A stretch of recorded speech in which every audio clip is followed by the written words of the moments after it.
Bueno, continuando con el Congreso, le cedemos la palabra a Salvador Freixedo.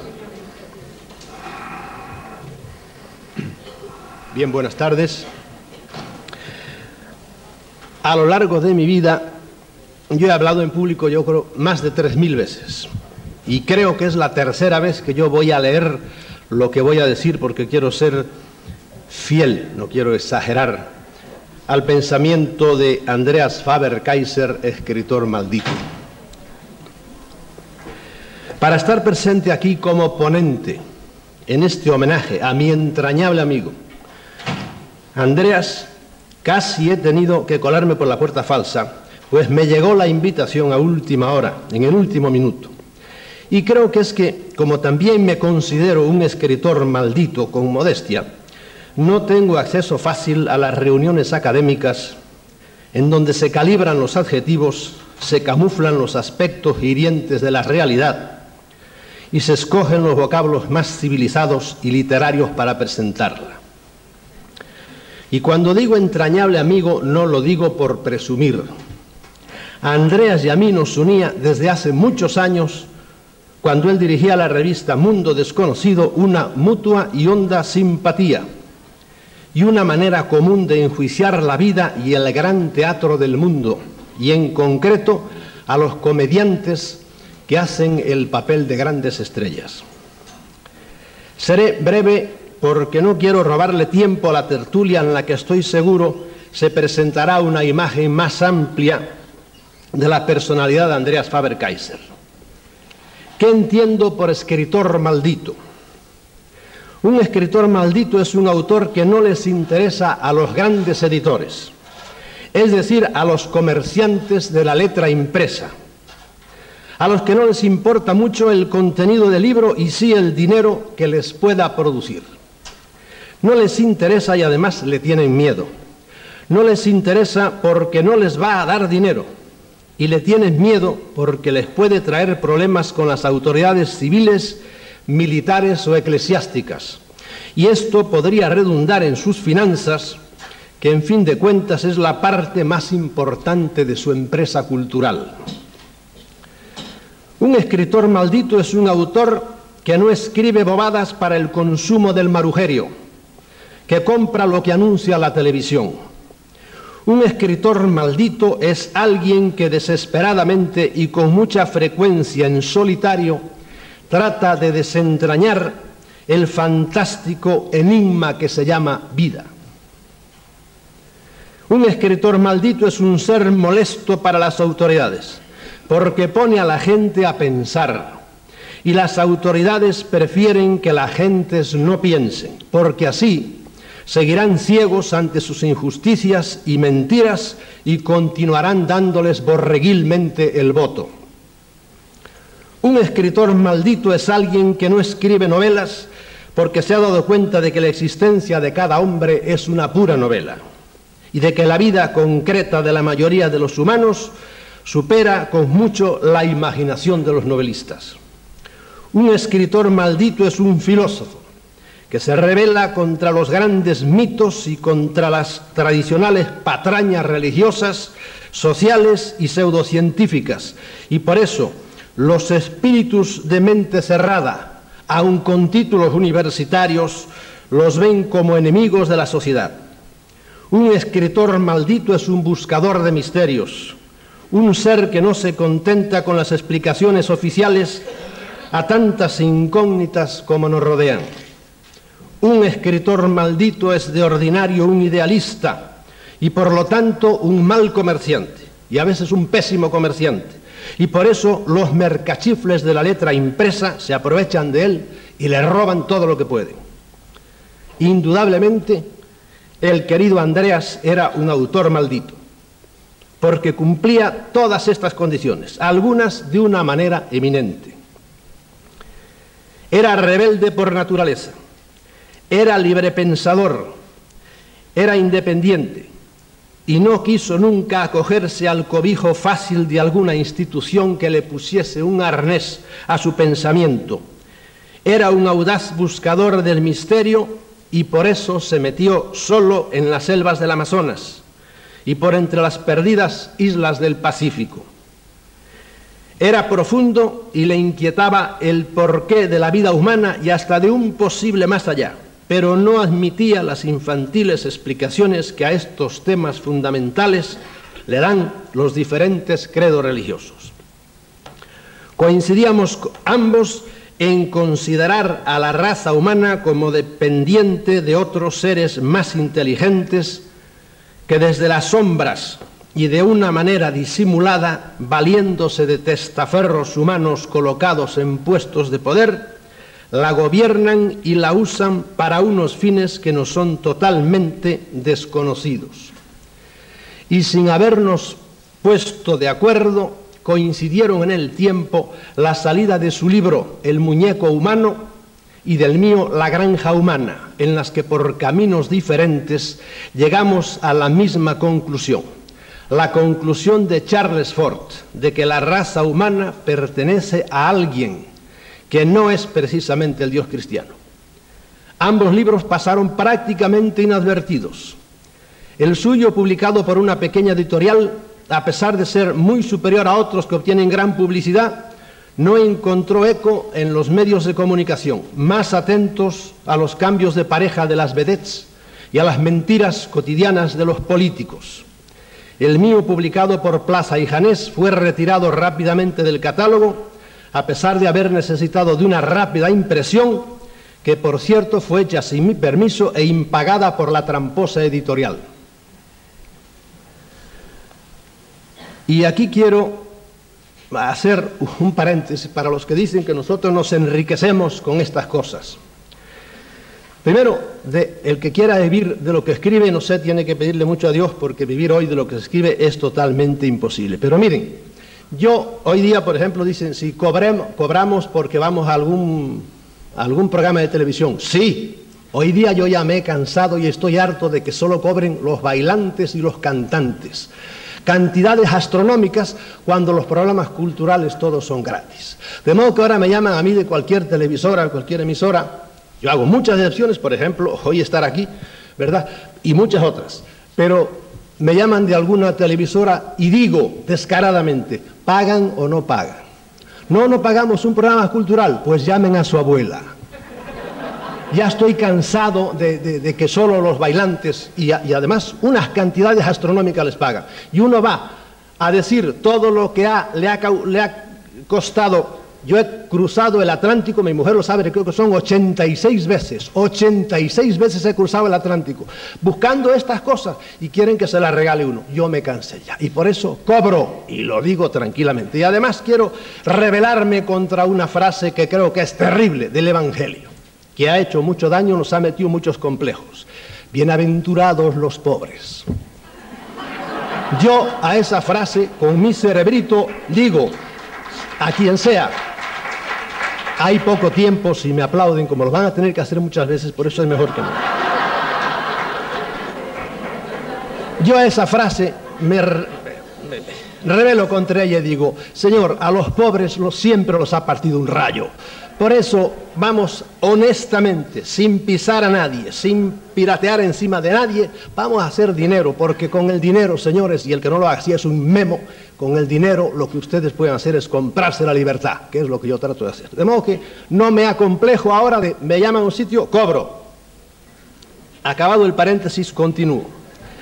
Andrea supo sortear todas las olas de desinformación, de mentiras, de calumnias, de chantajes y hasta de amenazas de las que hemos sido víctimas los que nos dedicamos a esta trascendental búsqueda.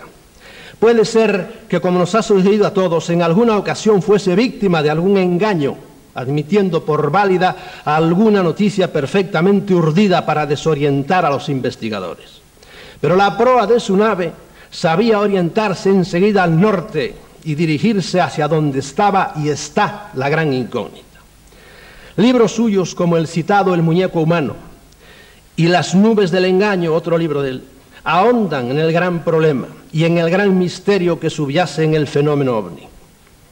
En ellos no se olvida de la casuística, porque Andreas buscaba los hechos concretos, pero no se quedaba míopemente en ellos, sino que los tomaba como un síntoma o como una manifestación de algo mucho más profundo. Este ha sido y es el gran pecado de muchos de los omnílogos: entretenerse con los síntomas, pelearse entre ellos a ver quién descubrió antes el caso y sobre todo destripar casos. Es una cosa que está muy de moda. Lograr destripar un caso, como si no hubiera 40.000 casos echando ese al lado, y no llegar hasta la causa honda y trascendental para el género humano que está en el fondo de todos ellos. Murió Andreas y los grandes medios de comunicación, tan atentos a las payasadas de los políticos y de los famosos, no dijeron nada. Y curiosamente, el mismo día de su muerte, en ese mentidero gubernamental llamado Televisión Española, que derrocha de una manera tan descarada nuestro dinero, en pleno telediario del mediodía y como parte de las noticias culturales, ese mismo día se dijo textualmente que la Martirio había cambiado su juego de peinetas. Ese mismo día. Eso es, para los genios que dirigen aquel medio de comunicación, una noticia cultural. Nada de extraño tiene que la muerte de una persona como Andreas no significase nada para ellos. Y las páginas de los grandes diarios dedicadas a la cultura, que con tanta frecuencia nos dan noticia cumplida de pintores mamarracheros o de rockeros antisociales cargados de cocaína, que yo sepa, no tuvieron una palabra para glosar las ideas de un hombre como Andreas. Y es que las ideas fundamentales de Andreas iban a contrapelo de las tradicionales de esta sociedad. A lo mejor, no sé, el diario de Vitibudino, en la provincia de Salamanca o por ahí alguno, dijo algo, pero los grandes diarios no dijeron, que yo sepa, no dijeron nada, tan atentos a otras cosas. Yo me quedo pasmado viendo cómo la gran prensa en el mundo entero se ha dejado engañar o ha sido comprada por las grandes y tenebrosas autoridades que rigen este planeta para ignorar sistemáticamente todo aquello que pueda hacer despertar a la humanidad. No solo en esto poquito, sino en muchas otras noticias en cuanto pueden hacer despertar a la humanidad a esta gran verdad de que nosotros somos una granja. Es bárbaro. Te encontrarás con los militares como yo me los he encontrado. Científicos engreídos, militares abusadores y prepotentes, políticos mentirosos y rateros, y eclesiásticos fanáticos y fanatizantes eran 4 tipos de personas especialmente detestadas por él. Y sus ideas chocaban frontalmente con las defendidas por estos 4 estamentos de la sociedad.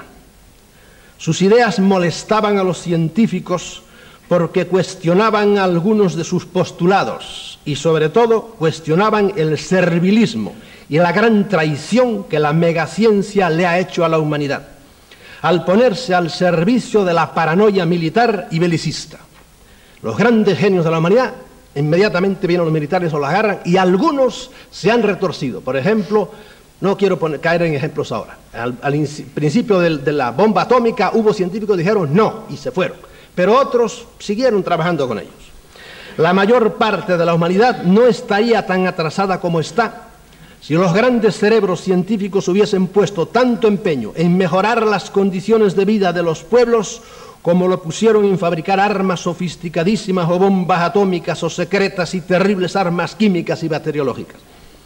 ¿Cómo es posible que en un planeta con tan enormes océanos haya millones de personas que llevan una vida miserable por falta de agua? Es posible porque la megaciencia, en vez de haber dedicado sus conocimientos y sus esfuerzos a descubrir métodos fáciles y baratos para desalinizar el agua del mar, es una cosa que se puede hacer con el dedo meñique, se ha puesto al servicio de los militares para realizar tareas mucho más difíciles, mucho más costosas y sobre todo mucho más perjudiciales para la humanidad, como es la fabricación mediante la tecnología más avanzada de un armamento capaz de destruir a toda la humanidad.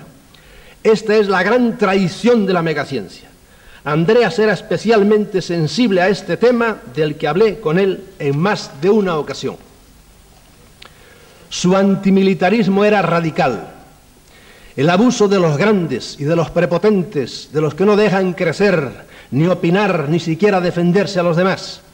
La idea de que todo puede arreglarse con la violencia de las armas. Recuerdo un día que conversando en un receso del Congreso de Costa Rica, me decía: ¿quién librará a nuestra sociedad de los militares y más que de sus personas, de la mentalidad militar? Eso de que no podamos vivir sin tener grandes ejércitos y estar amenazándonos unos a otros. Y recuerdo que me adujo de memoria la cantidad de dinero que en el presupuesto de aquel año el gobierno español iba a dedicar a las Fuerzas Armadas. ¿Qué diría en la actualidad si supiese que la colaboración española para la fabricación del caza europeo es de 800.000 millones de pesetas? Usted no tiene idea de lo que es ese dinero. Y que cuando esté fabricado, cada uno de esos aparatos nos va a costar 7.000 millones de pesetas. Aviones que el mejor uso que se pueden tener es pudrirse sin que hayan servido para nada.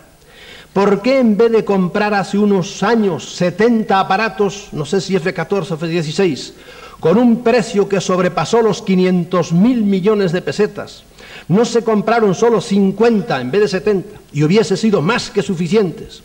Y con el dinero sobrante se hubiesen podido comprar 2.000 aviones y helicópteros para apagar incendios forestales. La de los incendios es una verdadera guerra en la que salimos derrotados todos los años, y no las guerras hipotéticas de los estrategas militares. Para estas gastamos todos los años miles de millones. Vamos a comprar ahora, creo que son F-18, otros 70 o algo por el estilo.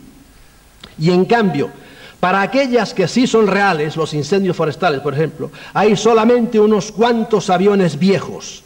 Los carísimos y velocísimos F-16 y F-18 solo nos servirán para cuando nos invadan los portugueses. Pero para apagar incendios no sirven los F-18, van demasiado rápidos.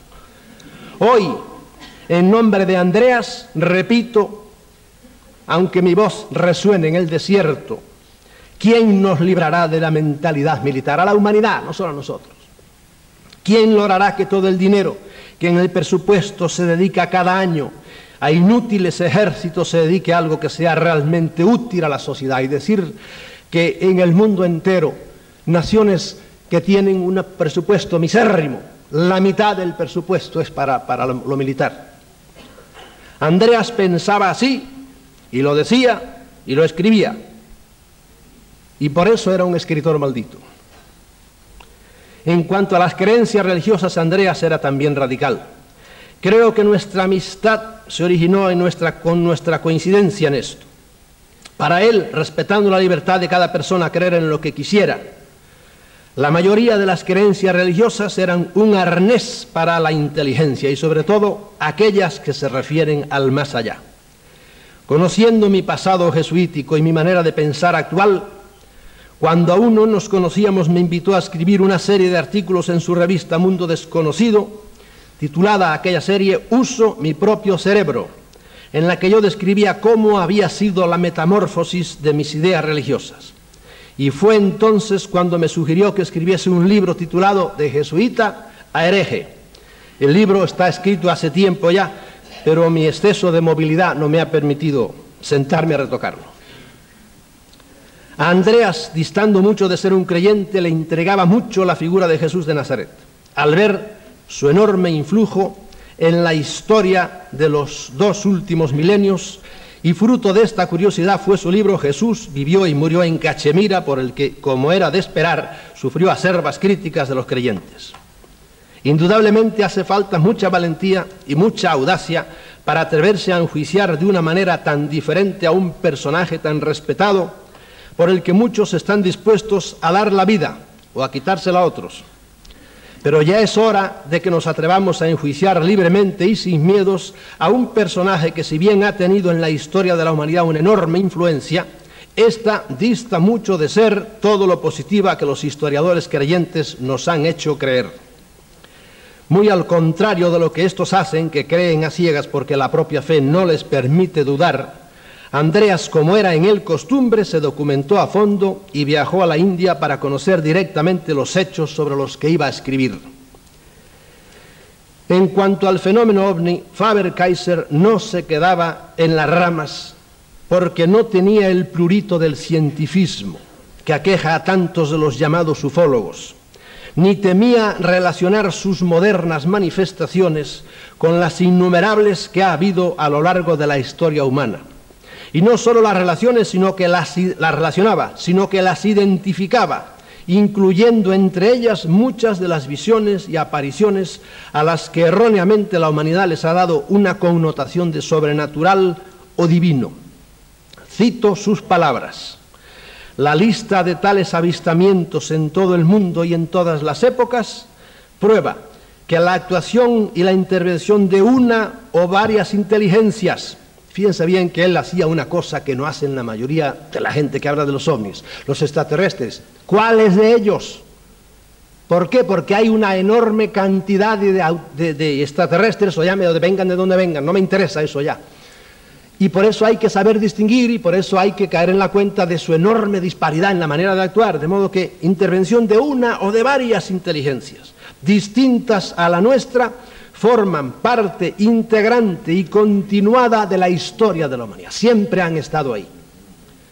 A la que añade Andreas en otra parte: comparando y relacionando entre sí los datos que la historia nos ofrece, se llega a la conclusión de que bajo el disfraz de la divinidad, otras razas cósmicas vienen empuñando desde siempre las riendas de nuestro destino en un juego que el ser humano, siendo elemento clave del mismo, solamente es capaz de atisbar, sin llegar a comprender ni su real dimensión ni su significado. Esto es la clave de todo. Y yo hace años que he dicho, somos peones en un ajedrez de gigantes. Ahora nos han dicho que somos los reyes de la creación y no lo hemos tragado. Personajes, sigue Andreas, personajes como Jesús de Nazaret, Buda, Mahoma, Carlomagno, Hernán Cortés y tantos otros pierden su carisma individual, divino o heroico para mostrarse como simples piezas en el engranaje de una descomunal manipulación planetaria. Esto es el eje de todo. Esto es el fondo del fenómeno. Y el que no entienda esto anda por las ramas y se va a entretener con los casitos. Y los casitos van a seguir sucediendo. Termina aquí la cita.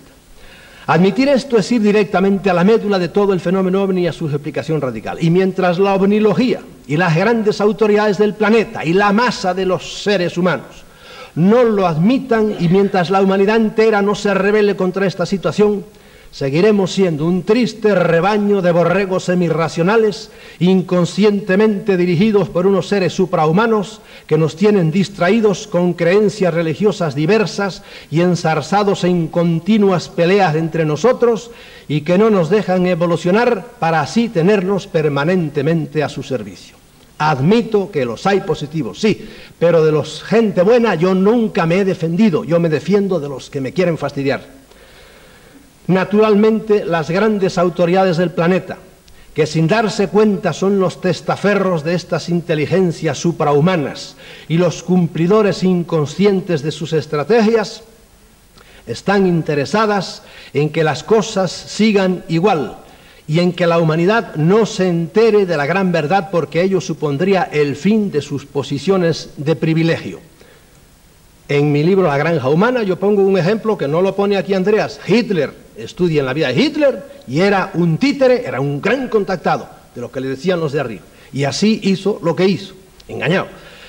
Esta es en el fondo la razón de todo el encubrimiento y de todo el secretismo que reina en torno al fenómeno ovni y a la explicación de todo el enorme esfuerzo que las altas autoridades mundiales llevan haciendo durante algo más de 40 años para que la humanidad siga ignorando la presencia de otras inteligencias no humanas en nuestro planeta.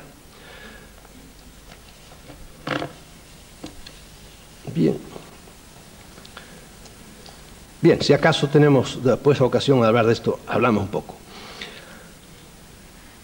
Y en este particular tenemos que decir que los grandes medios de comunicación o se han dejado engañar como chinos o se han vendido interesadamente haciéndose cómplices de la gran traición de la megaciencia y de los políticos. Cuando no hace mucho tiempo en Inglaterra aparecieron aquellos dos payasetes diciendo que ellos eran los que hacían los misteriosos círculos que aparecían en los campos de trigo y alfalfa, los grandes medios de comunicación, que tan reacios son para publicar cualquier cosa que se refiera al fenómeno ovni, inmediatamente se prestaron a propalar la estúpida noticia. Dio la impresión de que todas las agencias de noticias del mundo obedecían a una orden, pero posteriormente no quisieron reconocer la falsedad de la información que tan irresponsablemente habían publicado. Comenté con Andreas por teléfono esta noticia y estuvo totalmente de acuerdo conmigo en considerar como un ejemplo típico de manipulación mundial de la opinión pública.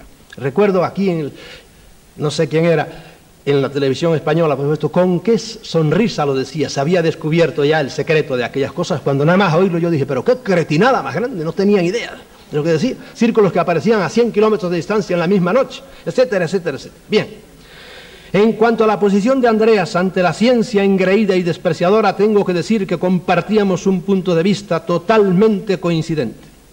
La megaciencia no solo no admite el arcano, o cualquier cosa que suene a trascendente, sino que aprisionada en sus propias teorías y postulados míopes, no tiene posibilidad de admitirlo. Y por eso desprecia a todos los que, como Andreas, intentan sobrepasar las limitaciones de los conocimientos de la lógica humana. Un ejemplo. El muy culto catedrático de la Universidad de Oviedo, señor Gustavo Bueno, al que ustedes puede ser que hayan visto en la televisión, porque actúa muchas veces y es un hombre cultísimo, en su libro El animal divino, un profundísimo ensayo sobre una filosofía materialista de la religión, por seguir ciertos principios filosóficos demasiado exclusivamente humanos, es incapaz de trascender la embrionaria racionalidad humana y de llegar a esas otras realidades de las que estamos hablando. Aunque para ello tenga que dejar de lado verdades evidentes de las que hoy no podemos tener duda alguna, como es la presencia en nuestros cielos de objetos volantes tripulados por seres inteligentes no humanos. ¿Y por qué sabemos que están tripulados? Por las cosas que les vemos hacer. No puede dudarse de que alguien está dentro que tiene inteligencia cuando ves a ese aparato hacer las cosas que hace. Pero ellos, que son tan inteligentes, no llegan a dar ese saltito que hay que hacer, esa deducción. Y ya va siendo hora de que perdamos el complejo de que hablar de los ovnis no es científico y de que solo los científicos son capaces de distinguir lo verdadero de lo falso. El profesor Gustavo Bueno, en su libro El animal divino, irremediablemente cae en la anticientífica actitud de negar el testimonio de millones de testigos altamente cualificados. Como yo decía el otro día en la televisión, dígame, ¿qué prueba tiene usted de que el hombre ha estado en la luna? Y los cogió un poco de sorpresa. No hay más que una prueba, es el testimonio humano. ¿Y qué más? Y papeles, muchos papeles, no hay más. Pues mira, eso mismo tenemos los que defendemos a los ovnis. Testimonios humanos por millones y luego papeles. ¿Y qué papeles tienen ustedes? Yo les enseño, mire, radar del ejército belga. Esto es radar tan bueno como el de ustedes, pero ¿qué va? No lo admite. Solo ellos saben lo que es bueno y lo que es malo. Le pasa al ilustre profesor Gustavo Bueno lo que le pasa en ocasiones a los jueces, que por tener que atenerse a lo que dice la ley, se ven obligados a dar una sentencia injusta. Esto se pasa muchas veces, la ley dice eso, y este señor es inocente. Pero señor, usted sabe, sí, este fue el que lo hizo, pero la ley me obliga a hacer esta estupidez. En nuestro caso, por seguir principios lógicos y epistemológicos, se llega a un error. Pero a eso tenemos que objetar que amicus Plato, sed magis amica veritas. Perdónenme el escupitajo latino este. Soy amigo de Platón, pero soy más amigo de la verdad. La complejidad del cosmos no está aprisionada por la infantil lógica humana y la supera infinitamente. Como ellos dicen, no pueden llegar por las distancias. Luego, si no pueden llegar, no están aquí. Es imposible que estén aquí. Yo digo todo lo contrario, también usando mi cabecita. Están aquí, porque los he visto. Luego, pueden llegar. ¿Cómo? Yo no sé cómo pueden llegar, pero llegaron.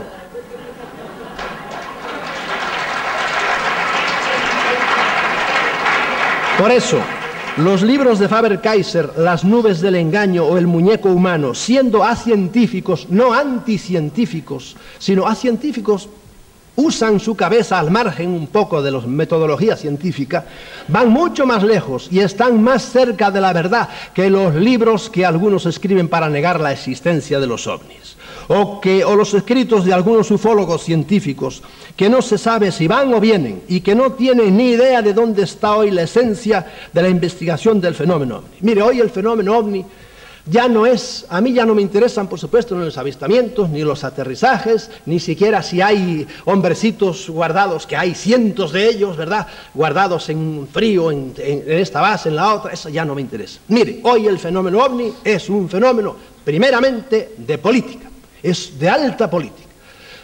Las grandes autoridades del mundo no saben qué hacer con esto, con esta terrible verdad que tienen en las manos, que se les está yendo de las manos. De modo que primero es un problema político. Segundo, es un problema ideológico. ¿Por qué? Porque aunque algunos científicos como Ruiz de Gopegui el otro día en la televisión lo negaran, la idea, el conocimiento para la humanidad de que realmente hay unos seres ahí que no son humanos es terrible para la humanidad. Primero, para lo religioso. Es ácido sulfúrico para las creencias religiosas. Para mí lo fue. En cuanto yo empecé a pensar, ¿y esos no están redimidos? ¿Y esa gente que es Jesucristo para ellos? ¿Y esa gente cree en la Biblia? Y a mí se me desmoronó todo, absolutamente, cuando me convencí de que realmente había unos seres inteligentes que no eran humanos. Se vino al suelo todo el tinglado religioso. Segundo, para los militares, se caen de vergüenza al ver cómo se han caído cuando vinieron sobre Washington el año 50 y pico. No hubo escuadrillas de ellos. Fueron allá los aviones y esos hacían así, se iban para arriba, y los pobres aviones con la lengua afuera volvían a buscar gasolina. Y bajaban los ovnis otra vez, y volvían a subir, y se iban para arriba, y se rieron de ellos. Y al poco tiempo, a los pocos años, volvieron a repetir la dosis otra vez. Y eso para los militares admitir, por eso están siempre en Estados Unidos, que es donde se cuecen ahora las cosas, estas de los ovnis, es la National Security, la seguridad nacional que invocan siempre los militares, como si no fueran la más grande amenaza a la seguridad nacional ellos mismos. Pero siempre están hablándonos de la seguridad nacional, ese cuento que ya no se lo traen ustedes nunca. ¿Qué más? Para la ciencia no sabe cómo explicar cómo es posible que hayan andado desde la estrella más cercana que está a tantos millones de años luz. Empiezan a echar cuentas, porque se imaginan sus cohetes caminando por ahí echando humo por detrás, y no tienen otra manera de hacerlo. Es decir, que viene todo al suelo. Por lo tanto, hoy el problema ovni, el fenómeno ovni, es un problema ideológico. ¿Cómo se resuelve eso? Es un problema filosófico. Tercer nivel, el problema ovni, ¿qué es? Es un problema vital. ¿Cómo vamos a reaccionar la humanidad? ¿Cómo va a reaccionar ante eso? ¿Qué tenemos que hacer? Y no quiero entrar más a fondo en esto porque es terrible. Cuando la humanidad se dé cuenta de que estamos siendo invadidos, no con cañonazos, no van a dominar, no. Con esto, va a ser terrible. Yo cada vez que veo 100.000 jóvenes ante un gorila que está con una guitarra en la mano, dale que das, y 100.000 jóvenes ahí, y los he visto muchas veces porque estuve al día siguiente del primer gran festival multitudinario que fue en Woodstock. Al día siguiente fui yo allá y me quedé pasmado con todo aquello que vi allí. Yo digo, aquí ciertamente está habiendo una invasión. Lo que pasa es que algunos van a tardar todavía años en darse cuenta de eso. Esto fue un paréntesis.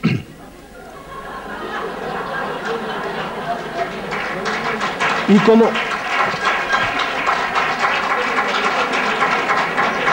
ya solo me queda una página y media, de modo que tranquilícese.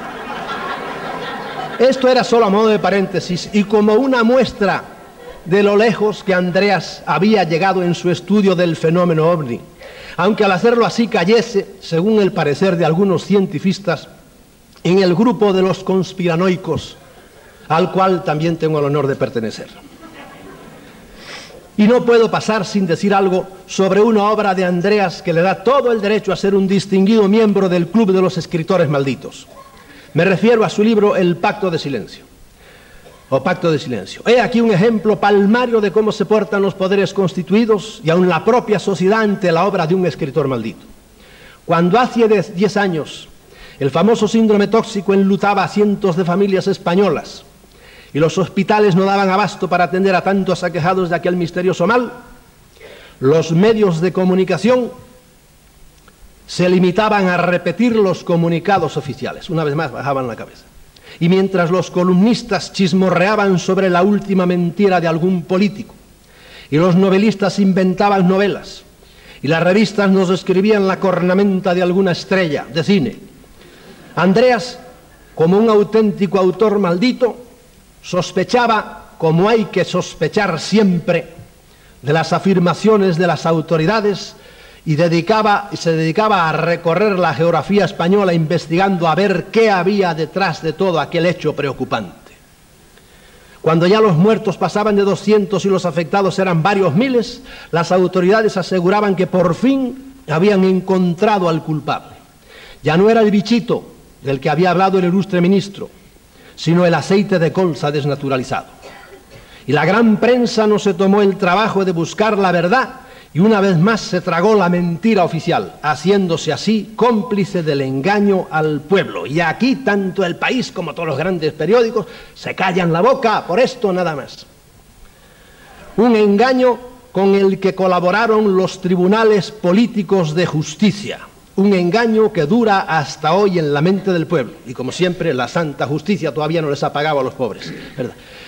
Y esto de tribunales políticos de justicia, lo digo porque mientras los nombramientos de los grandes rectores de la justicia sigan tan mangoneados por los políticos, tan vergonzosamente mangoneados por los políticos, como lo están en la actualidad, tenemos todo el derecho a sospechar de la administración de la justicia.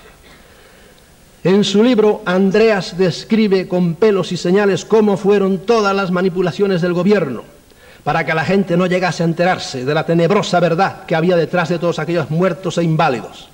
Médicos cesados, periodistas acallados, directores de revistas despedidos, antídotos contra la verdadera causa desechados, testimonios contrarios a la tesis oficial desoídos por los jueces o rechazados a priori y una total difusión oficial en los periódicos de noticias falsas. Supe por el propio Andreas que en un programa de televisión al que había sido invitado, que su comparecencia fue suspendida a última hora y el presentador le dijo que había recibido órdenes superiores para ello.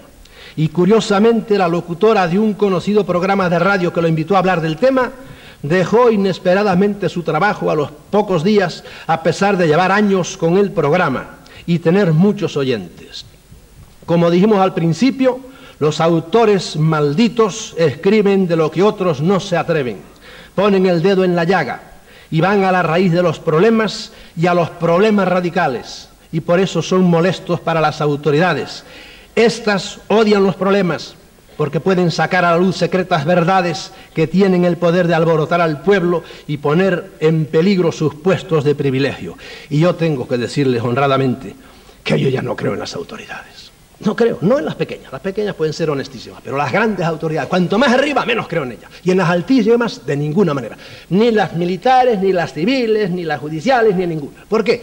Porque a mis 71 años, yo he llegado a esta cosa. Para llegar en puestos muy altos, tienes que estar o llegar corrupto o si no, te van a corromper allá arriba. Pero si eres un hombre honesto, o te decapitan por el camino o no puedes llegar arriba. O te matan cuando estás arriba. Y es así. Y yo que he vivido en muchas naciones diferentes y he visto realmente las interioridades de la política y de la Santa Madre Iglesia, pero qué barbaridad, qué cosa más terrible. ¿Quieres ver si un hombre realmente es un hombre que ha evolucionado y que tiene una columna vertebral como tiene que tener? Dale poder. Déjalo y vuelve al cabo de 2 años. Y probablemente lo encontrarás inflado como un sapo. Ya se cree alguien. Tenemos los grandes ejemplos aquí en nuestra patria. Autoridades civiles que empezaron diciendo esto, ¿cómo les ha pasado? Autoridades económicas, autoridades militares, todo el mundo está pringado. ¿Y por qué? Porque es que es terrible. Y es que las autoridades son malas, no es el que el poder las corrompe. Es un ácido que poca gente tiene la capacidad de aguantarlo y de digerirlo. Y por eso yo, honradamente, de las grandes autoridades no me fío un pelo. Este es otro paréntesis. Lo que había detrás del síndrome tóxico era, en primer lugar, una gran cantidad de millones en divisas que ciertos señores y el propio gobierno hubiesen perdido en cuanto se conociesen en Europa los fertilizantes venenosos que se estaban utilizando en el sur de España para el cultivo de hortalizas. Y en segundo lugar, y peor aún, el dejar al descubierto una experiencia de guerra química que, como en otros casos la paranoia militar hacía, valiéndose para ello de la Casa Bayer, que no es la primera vez que lo hacen, ni mucho menos, sin importarle el grave daño que con ello causaba a miles de ciudadanos. Estos son los hechos que Andreas desenmascaraba en su libro. Y como colofón, tanto el libro de Andreas como el de los alemanes Groenke y Heimbrecht, titulado el de ellos El montaje del síndrome tóxico, en los que se ponía de manifiesto que los abonos organofosforados eran los causantes, que era, por decirlo, una nueva arma química, a ver qué hacían en los seres humanos, eran los causantes reales del mal y no el aceite de colza, encontraron de entrada un sinfín de dificultades para su publicación y distribución, y más tarde un vacío extremadamente sospechoso en los medios de comunicación, a pesar de que la noticia era como para conmocionar a la opinión pública, aunque en el fondo esa era precisamente la causa del silencio de los medios de comunicación, el miedo que las autoridades le tenían a la reacción de la opinión pública. Y Andreas se nos fue. Y no hay en nuestra desquiciada sociedad suficientes escritores malditos como él, o de su talla, para desenmascarar tantas mentiras oficiales y tantos estúpidos tópicos sacralizados que mantienen entontecida la mente de las masas. Tópicos intencionadamente mantenidos por todo tipo de autoridades que le han cogido el gusto a sus poltronas y no las quieren abandonar. En toda sociedad hay siempre muchos síndromes tóxicos, que pueden llamarse promesas electorales, dogmas religiosos, principios jurídicos, fondos reservados, seguridad nacional, patriotismo sagrado, secretos sumariales, postulados científicos, venerables tradiciones y toda una serie de nombres rimbombantes que siempre estarán necesitados de algún autor maldito que se atreva a hablar de ellos y a dejar al descubierto la podredumbre o la estupidez que encierran, aunque con ello probablemente se va a jugar la vida también. Y esto sin esperar ningún premio literario, ni el reconocimiento de la sociedad y a veces ni siquiera la justa retribución de sus derechos de autor. Andreas se nos fue y no habrá ninguna autoridad que le dedique alguna calle o plaza, porque para eso hay que ser general o político, y Andreas repudiaba ambas profesiones. Andreas se ha ido. ¿A dónde? No lo sé. Eso solo lo saben los fanáticos religiosos. Dediquémosle nosotros un aplauso caluroso a este gran hombre y gran amigo que se nos fue.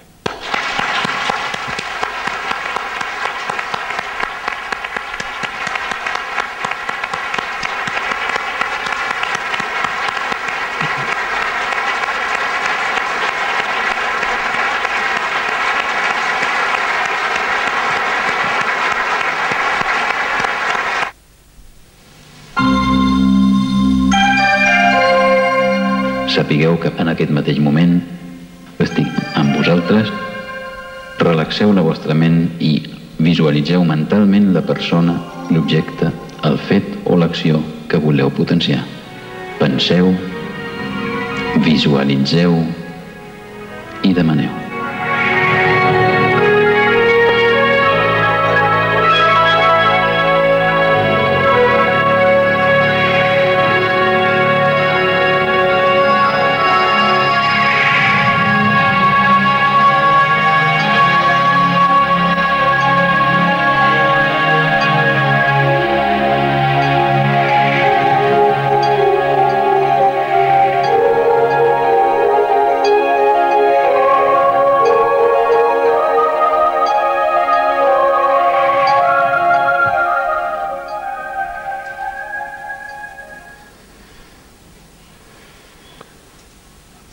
Antes de abrir el coloquio, yo quisiera, no soy organizador de este congreso, pero he participado un poco en ello, decirle a Salvador Freixedo que no ha llegado en la última semana.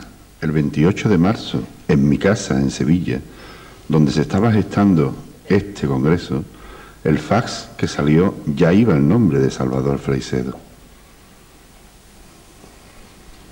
Luego no puede ser en la última semana. Había que correr para mandar ese fax a las distintas revistas especializadas, porque si no, no salía en el mes que tenía que salir, hace exactamente hoy ayer hizo exactamente 2 meses justo de esta reunión en la que estoy en mi casa en Sevilla el 28 de marzo, por una casualidad que no viene, o no una casualidad, por un hecho que no viene al caso ahora. Juanjo estaba en mi casa y con mi fax, con mi teléfono, se han hecho todas las llamadas ese día urgentes para la emisora. Y ya ese día iba el nombre de Salvador Freixedo. Y en los prospectos o los programas que han salido en la revista, que no son los programas actuales, como habéis visto, hay cambios y nombres distintos, ya iba Salvador Freixedo. Luego no ha podido entrar en la última semana. Vaya eso en nombre de la organización, que no soy yo, pero sí hay que decirlo. No, si yo no me quejo de nada, chico. Yo soy un santo, ¿no? Hay que decirlo. Ahora abro el turno de preguntas, por favor, que no veo absolutamente nada. ¿Quién quiere preguntar, por favor? Es que no veo, aún no he visto ninguna mano, ¿eh? ¿Hay alguna mano por ahí levantada? Si la veis, dárselo, porque yo es que realmente no veo a nadie. 5.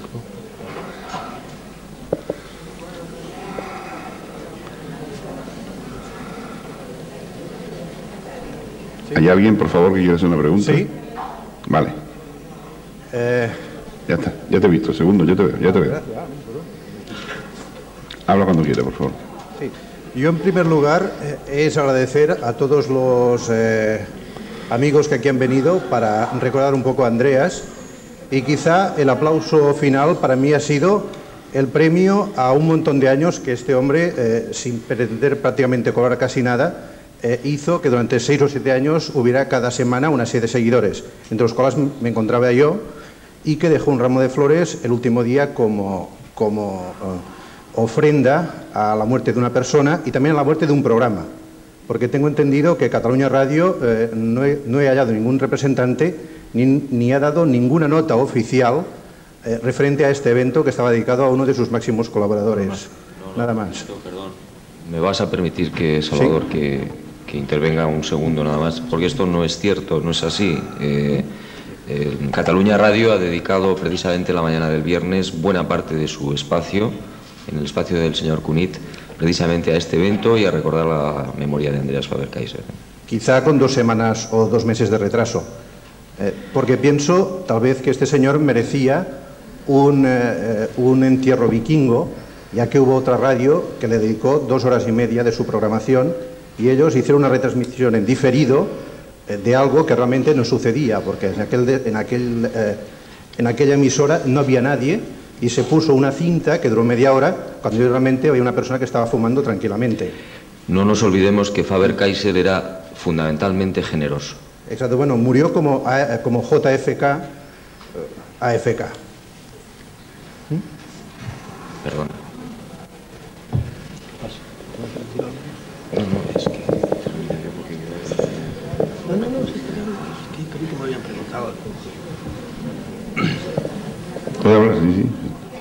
Hola, buenas tardes a todos. Vamos a ver, señor Freixedo, 2 o 3 preguntas muy rápidas y concisas. Cuando usted alude que las supuestas entidades se sirven de nosotros, ¿en qué manera se sirven de nosotros? ¿Podría especificar de qué manera se sirven o intentan servirse? Si es a través de manera mental, a través de físico, ¿de qué manera? A ver si puede ser un poco más explícito. Segunda pregunta, cuando alude también usted que tienen un gran interés para impedir saber la gran verdad o la verdad, ¿a qué verdad se refiere usted también? Puede ser más explícito. La verdad que supuestamente tienen interés de que no sepamos. Y la tercera pregunta es, vamos a ver si por una por todas sabemos si Andreas Faber-Kaiser se nos fue o lo han echado. Vamos a ver qué pasa aquí. Parece que pues no ha pasado nada, se ha ido, pero ¿de qué manera se ha ido? Vamos a ver, que nadie se rasgue las vestiduras, si hay pruebas de que se ha ido o lo han echado, o lo han ido echando. Porque parece ser que Andreas Faber-Kaiser, últimamente, se estaba reponiendo de una supuesta enfermedad y de golpe porrazo desaparece y, sin más ni más, pues se nos va. ¿Se nos va o lo han echado? Esta es mi pregunta. Vamos a ver si se empieza a decir cosas, porque parece que aquí no ha pasado nada. ¿Hay miedo? ¿No hay miedo? ¿Qué pasa? ¿Quién está detrás de todo esto? ¿Se pueden decir nombres? ¿No se pueden decir nombres? Ustedes tienen las manos atadas, pues díganlo y entonces ya me callo y sin más. Gracias. Bueno, pues vamos a ver. Primero, intentar brevemente, porque voy a ser muy breve en las contestaciones a una cosa larguísima, es muy difícil. Primero, ¿de qué manera se aprovecha? No se olviden de lo que les dije antes. El que crea hable de los extraterrestres y los ponga a todos en un bando, está perdido. ¿De qué manera? Pues unos se aprovechan de una manera y otros se aprovechan de otra. Cuando vienen, por ejemplo, y dejan sin luz a toda una nación entera, como hicieron con Honduras, y a la mitad de Nicaragua, en ese momento esos querían fuerza eléctrica. ¿Para qué? A lo mejor para hacer, qué sé yo, un postre. No sé para qué la querían, pero de hecho lo hicieron. Entonces, en los casos que ustedes ven que se llevan animales, ¿verdad?, pero en cantidades tremendas, no en las quimbambas, aquí en España también, hasta el sesudo, el serísimo periódico El País, lo ha dicho a veces, por supuesto no dice que son los extraterrestres, pero yo sí sé que son, ¿verdad?, ciertos, ¿verdad? Bien, en ese caso quieren ciertas vísceras de esos animales, ¿verdad? Cuando se meten a hacer, qué sé yo, experiencias genéticas con mujeres, y para eso lean. ¿Entienden? Lo que tienen que hacer es que si se enteran de un problema, lean, entérense, documentense. Pues quiere decir que otros están haciendo experiencias genéticas. Cuando se comunican con tanto contactado que de repente le dicen, para mí, con la mayor parte, están jugando con esas pobres gentes. Cada uno hace lo que quiere, ¿entiendes? Algunas son cosas puramente físicas y otras cosas son puramente psíquicas. La mayor parte son psíquicas. Y de eso hay una enorme abundancia de documentos, un enorme. El que no lo conozca, pues que empiece a documentarse. Segundo, ¿de qué verdad se trata? La verdad fundamental hoy día, como les dije, es hasta qué grado los gobiernos de este mundo, y al decir gobierno no me refiero solo al norteamericano, el gobierno inglés está también completamente metido en eso, y los gobiernos de 6, 7, 8, 9 naciones, por ejemplo, los australianos están muy metidos en esto también, porque allí han trabajado de una manera especial. Claro, ustedes, ¿y cómo han trabajado? Mire, en el medio de Australia, y esto no es que lo haya sabido ahora por cosas que he sabido muy reciente en Puerto Rico, las sabía desde hace mucho tiempo.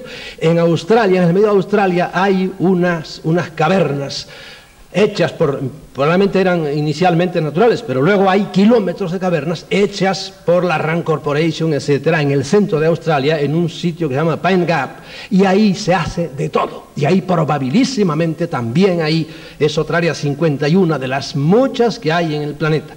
¿Por qué digo yo esto? ¿Qué verdad es la que están detrás de todo esto? ¿Hasta qué punto las autoridades del mundo, que no son solo de una nación, están sabiendo primero lo que pasa y están de acuerdo con ellos y están en tratos con ellos? Eso, hay mucha gente que se pone nerviosa todavía al oírlo, pero eso es así. Yo hoy no tengo duda ninguna de eso, ninguna. Por ejemplo, si ustedes me preguntan, ¿pero usted sabe si realmente ha habido estrellamientos? Me juego la vida ahora aquí mismo, a que ha habido no 1, ni 2, ni 3, ni 4. Y ahora cuando algunos por fin, después de 40 años, empiezan, caramba, Roswell. Señor, Roswell es de los primeros, pero después de Roswell los hay.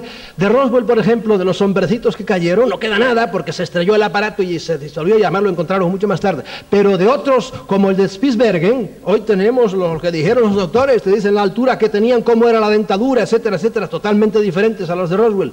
Y de los de Aztec sabemos perfectamente cuántos eran 14 hombrecitos, cómo estaban tumbados, qué les hicieron, a dónde los llevaron, etc. Hay gente que todavía se pone nerviosa ante eso. Yo de eso ya no tengo duda ninguna, pero eso ya no me interesa, porque eso estoy convencido de eso, sino hasta qué punto las autoridades saben esto, hasta qué punto han hecho una especie de trato con ellos, hasta qué punto nos han traicionado. Este es el problema. Y a mí más que eso me interesa cómo yo voy a reaccionar ante esto y la humanidad cuando esto salga a flote. Lo que pasa es que hay gente que tardará años todavía en convencerse. En si lo echaron o no lo echaron. Yo pienso muchas cosas, pero no tengo prueba de nada. Pero eso sí, yo sé que hay ciertas gentes, cuando un pobre diablo dice cosas terribles e insulta al gobierno, no pasa nada. Pero cuando un Mario Conde o cuando un señor Roldán o por ahí amenazan con decir algo, tiembla todo el mundo, porque ya no es Pepe Rodríguez el que habla, no, es eso. Y cuando alguna persona que está colocada en alto a lo largo de los años, vamos viendo, fulano, ¿cómo se murió? Caramba, qué manera rara de morir. Y fulano, ¿cómo se murió? Qué manera rara de morirse. Así, salpicados, uno sospecha de que hay manos misteriosas. Y hoy les advierto que hay unas maneras de matar sutilísimas. Hoy, si te quieren matar, te mandan con un cáncer al colon o con un, qué sé yo, con cualquier cosa, sobre todo con cánceres, en 6 meses te mandan a todo el mundo y te mueres de muerte natural, nada de natural. Te bombardearon desde el otro lado de la habitación, a lo mejor, ¿entiendes? En el hotel donde estás te ponen toda la noche una cosa y te mandan al otro mundo, etcétera, etcétera. Hoy es muy sofisticado la manera de actuar de estas gentes. ¿Qué le hicieron a Andrea? No tengo la menor idea. Nada más se me ocurre pensar que puede ser que haya habido algo de esto. Hola, buenas noches para todos. Estaba fuera y no pretendía hablar en público, pero alguien me ha avisado y he querido intervenir. No sé si puede terminar, pero creo que se ha mencionado Catalunya Radio y yo precisamente tenía un comunicado de agradecimiento a los medios de comunicación y revistas que nos han dado el apoyo y precisamente a Catalunya Radio no lo ponía muy bien. Y permitirme, los que estáis en la mesa, pero no sé si podré terminar. Catalunya Radio no nos ha dado ningún apoyo. Únicamente Josep Cuní, a modo personal, se interesó para divulgar este acto. La jefa de programas de esta emisora, durante 3 semanas he estado intentando hablar con ella y no se ha puesto el teléfono. En esta emisora los únicos que han intervenido y nos han dado el apoyo ha sido Carlos Cayuela, el técnico que estuvo acompañando a Andreas hasta el último día, y nadie más. Muchas gracias.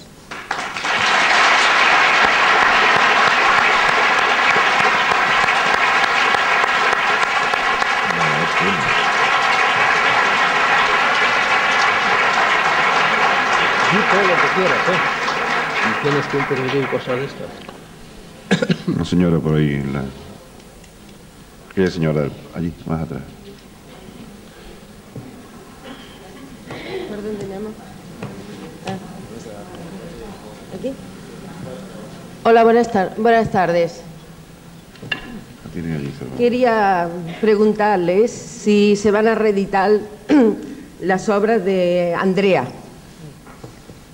Y luego quería hacerle una pregunta ingenua, si usted que veo que ha sido bastante amigo de Andrea, si sabe si Andrea llegó a conectar con Burdeos cuando escribió su libro Pacto del Silencio. ¿Contactar con quién? ¿Ya? Ya, gracias. Bueno, lo último no sé si a contactar con quién. No, si contactó con Burdeos a escribir Pacto del Silencio. Sí, de Gracias. eso no te puedo decir, no lo sé. Y de lo primero, si se van a publicar de nuevo sus ideas, tampoco te puedo decir absolutamente nada. No, o sea, yo espero que algún día, por lo menos algunas de ellas, sí, porque merece la pena. Y porque no han sido conocidas por casi nadie, eso es la verdad. Hay libros malditos. Yo lo he visto muchas veces preguntar por un libro mío. Sí, y buscan allá abajo y por fin sacan un libro. Sí, sí es el libro, pero lo tienes. Cuando a lo mejor le dije que a lo mejor ahí se lo va a ver alguien, a lo mejor hasta se lo compran. Cuidado, tenga cuidado. ¿Alguna pregunta más?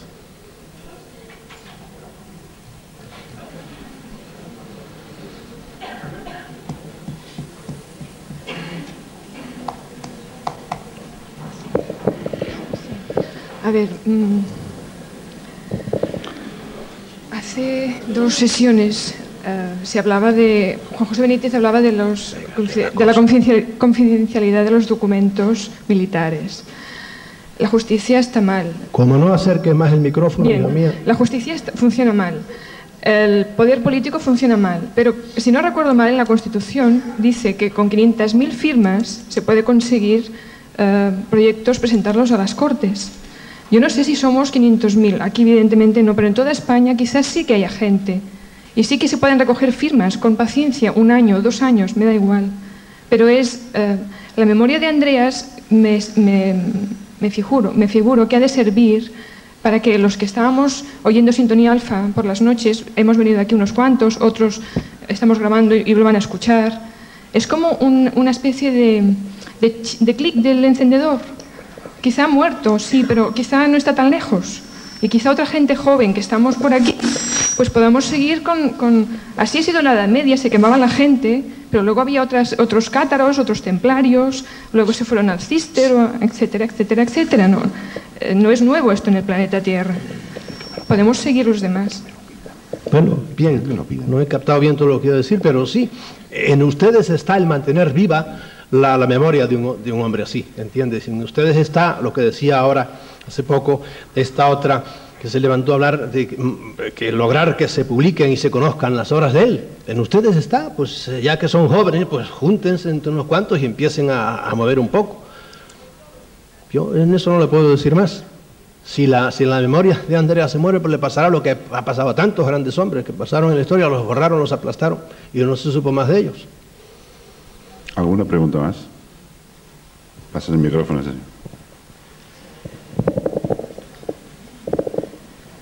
Quería intervenir en la rueda de prensa, pero perdón, en la mesa redonda, pero es que no sé por el horario, quizás tendré que marchar.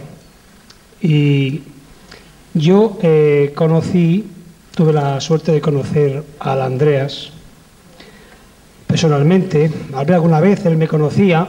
También soy oyente de Catalunya Radio, de Sintonía Alfa.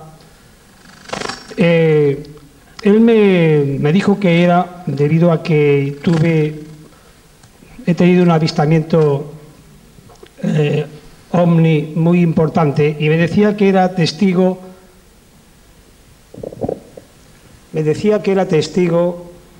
del tercer tipo. Ya lo he contado en otros medios de comunicación y así es. Entonces, en recuerdo de esta persona, de este querido Andreas, me he permitido, con el permiso de algunos amigos que están de acuerdo, incluso de los hijos de él, y voy a leer aquí un artículo, o sea, un escrito, a ver si las personas que hay aquí en el Congreso y a los ponentes están de acuerdo. Me dirijo a los amigos y seguidores de Andreas Faber-Kaiser, a Catalunya Radio, a la Generalitat de Catalunya y al Patronat de Montserrat, para que con vuestra colaboración y aportación a una colecta popular, no puede ser una colecta popular grandiosa, puede ser una colecta de no mucho dinero, porque esto puede ser algo que no es muy caro, a una colecta popular para construir un monumento a Andreas Faber-Kaiser en un punto de la montaña de Montserrat, en un lugar que podría ser una de las placetas al lado de la carretera de Can Massana a Santa Cecilia, donde se realizan encuentros con gente interesada en el tema OVNI. También podría ser, si lo permiten las autoridades, porque como todo esto está así, pues una placa recordatoria con el nombre de Andreas Faber-Kaiser, ya que, como he dicho antes, acude mucha gente a ese lugar, yo también voy a veces. Pues el tema OVNI, la realidad esta que existe y que yo tuve la suerte en unas ocasiones de vivirlo tan cerca a pleno día, de vivir ese fenómeno OVNI, de ver sus tripulantes, de ver el aparato a muy pocos metros de mí y luego a centímetros. Gracias. No déjame decirlo nada.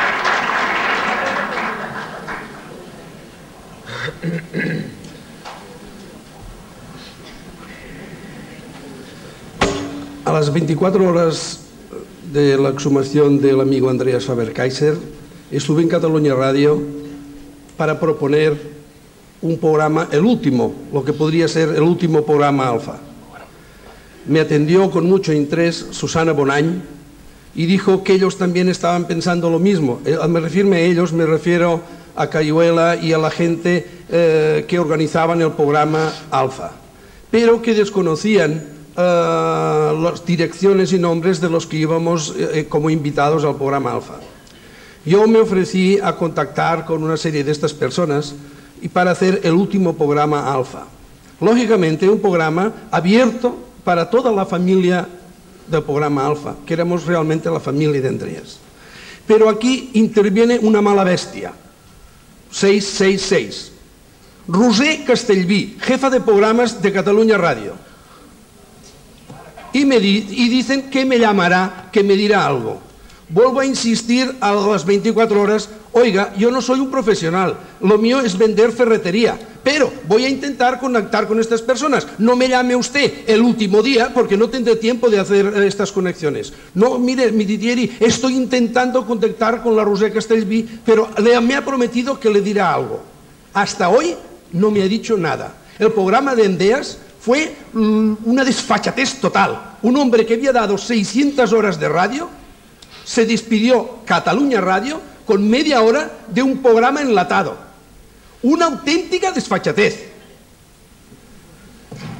Comentando lo que dice el amigo de Montserrat, el domingo, hoy, hace 8 días, estaba con el exprior de Montserrat para que sea just, para tener una reunión de esta familia del programa Alfa y de Andreas, reunirnos en Montserrat sin más, a las 8 de la mañana de un sábado, que podía ser el primer sábado de julio. Le pregunté al padre dónde le parecía a él que nos podíamos reunir. Dice, ¿cuántos seréis? Digo, pues no lo sé, la familia, no sé los que vendrán de la familia. Entonces el padre prior me dio 2 puntos que nos podíamos reunir. También pensé, como el amigo, en hacer algo para Andreas, una cosa física. Pero yo creo conocer un poco a Andreas. Primero, no es un hombre de monumentos, pero sí es un hombre de árboles. Entonces buscar un árbol guapo, o posiblemente no guapo, un árbol pequeño o mediano o raquítico, e intentar que aquel sea el árbol que nos una a toda la familia de Andreas. Entonces encontrar un árbol y decir, este es el árbol de Andreas. Posiblemente puede también poner una pequeña placa diciendo, muy modesta, este es el árbol de Andreas. Y cuando uno vaya a Montserrat, echar un poco de agua y cavar un poco al lado. Gracias.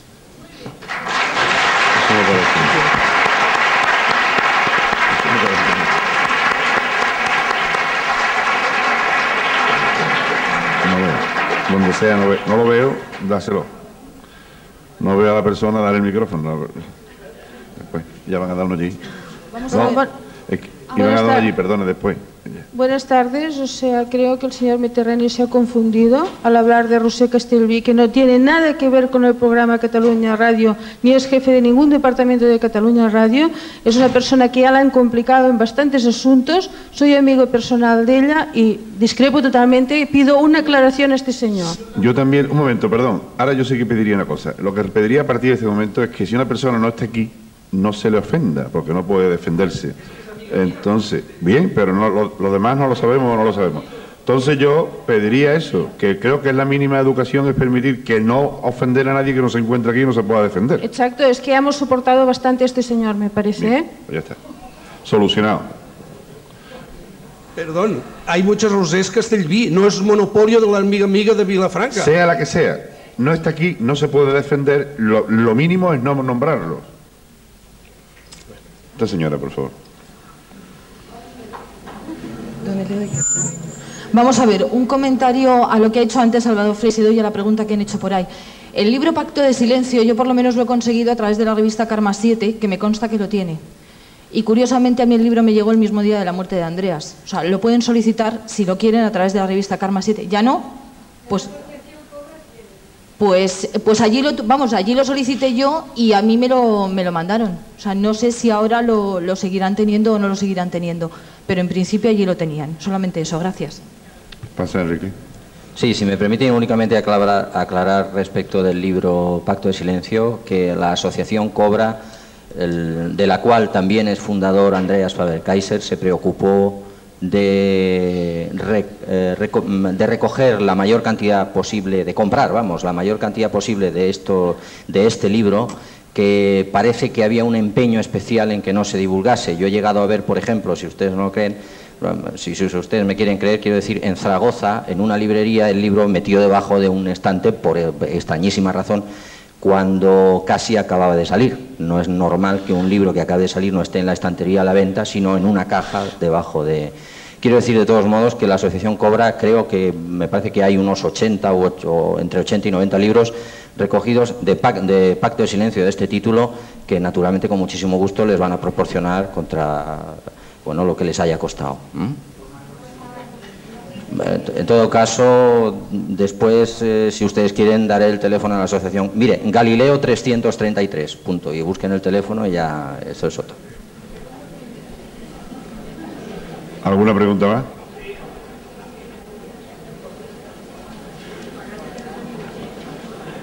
Uy, otra vez el contactado. Ese es peligroso. No funciona. La divina providencia. No, que no sé si es que estaba haciendo una ronda Por favor, silencio. No sé si ustedes, los de la mesa, estaban haciendo una ronda de preguntas, porque he visto que no contestaban, o van a contestar a todas las preguntas si usted las ha anotado en su libreta, o bien mi sugerencia se va a recoger en la rueda de prensa que será luego, pero es que se va a dar o no, pero me gustaría que sobre mi propuesta se dijese algo. Perdón. Yo creo que ninguno de nosotros. Mire usted, la propuesta creo que ha sido recogida perfectamente por todos los aquí presentes y por supuesto por los que estamos aquí en la mesa, y se ha tomado nota, pero lo que, como usted comprenderá, no se puede uno poner ahora a debatir aquí en público los detalles. Ha sido bien acogido y aplaudida. Creo que es suficiente, no se preocupe, que se hará lo que se pueda.